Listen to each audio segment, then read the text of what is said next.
Last year, I blew through 2 pairs of custom Yeezy golf cleats because I went golfing so much. This season, I gotta stay fly on the course. Today, I'm gonna be taking these beat Jordan 5 Fire Red. Instead of trying to find a donor pair and doing an entire restoration, I figured why not turn them into a pair of golf cleats using the soles from these Adidas CodeChaos 2022s.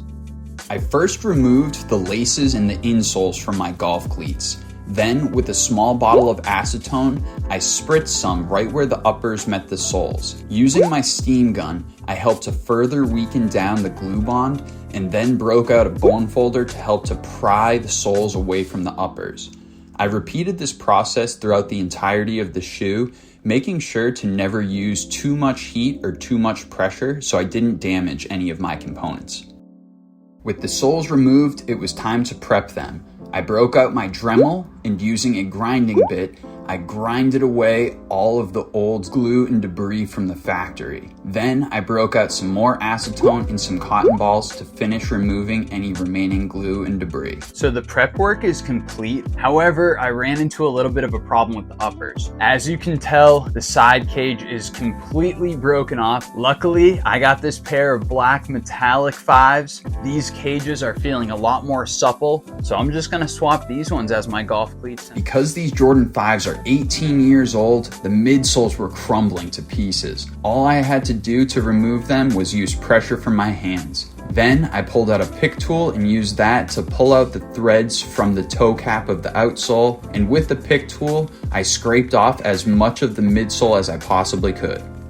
I've officially stripped the uppers of these Air Jordan 5 Black Metallics from the soles. Now I just need to prep these uppers. To begin the prep on my uppers, I'm gonna bust out my Dremel as well as the metal grinding bit, and using extremely light pressure, try to remove as much of the factory midsole and debris as I can.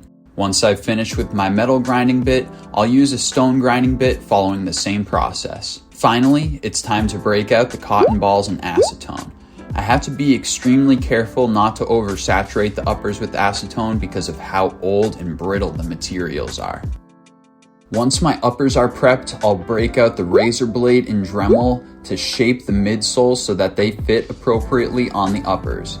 With everything nicely aligned, I'm going to use a heat erasable pen to line up exactly where the soles are going to fall on the uppers so I have good glue lines. I've officially prepped both the soles and the uppers, and these things are ready to get glued together and finalized. For my gluing process, I'm going to be using Barge Super Stick Cement. I'll first start by applying 2 layers of Barge to the soles about 15 minutes apart from each other, and then I'll apply 2 layers to the uppers in all of the portions that I've already marked off with my heat erasable pen. Once I make sure that my coats of Barge are nice and even, I'm going to allow it to cure for about 5 to 6 hours. Once I've figured out my alignment, I'm gonna hit the Barge Super Stick with some heat to reactivate it. I'll begin at the heel because that's going to get my alignment just right. Once I've done the back third of the shoe, I'm gonna go ahead and get my toe secured. Once I've got the toe completely bonded, it's time to finish aligning the medial and the lateral sides on one another. Once I've finished with all of my edges, I'm going to utilize some heat from my heat gun internally so I can make sure that I get all of the internal components, including the footbed and any spots that I may have missed along the edges, all bonded together. Unfortunately, the glue job didn't hold up as well as I had anticipated because of how old these uppers were. The nubuck was just too fragile, and what I had to do was actually shave off the top layer so that I exposed a more adherent surface and re-prep all of my materials with new glue. Luckily, this bond held up a lot better, and I was able to get an incredible alignment to make everything look a lot cleaner in the long run. Once everything was glued, I broke out a little bit of suede dye because I did have some parts of the uppers that needed to be touched up. Once everything was touched up, I used some mink oil to help to rejuvenate the uppers and give them a little bit more luster.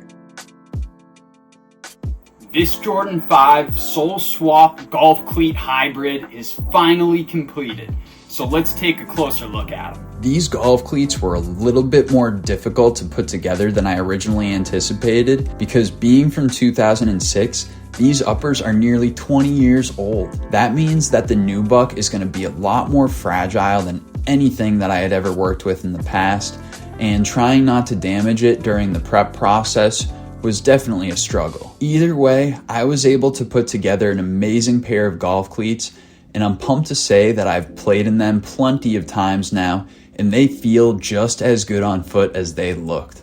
I always have people asking me about them at the course, and I'm really excited that I was able to salvage these uppers and make a unique project out of them that I can wear for many rounds to come. At the end of the day, even though these things aren't 100% perfect and took a lot longer than I had originally anticipated, I'm really juiced with the way that they turned out. I'm really curious to hear what you guys think about this project though, so please, let me know in the comments below. I hope that this gives you guys a little bit more information into what goes into my sole swap hybrid process, and I hope that you learned something along the way. Thank you to everybody that stuck around until the cold, bitter end of this video. You guys already know, I'm Sailboat, and I'm out of here.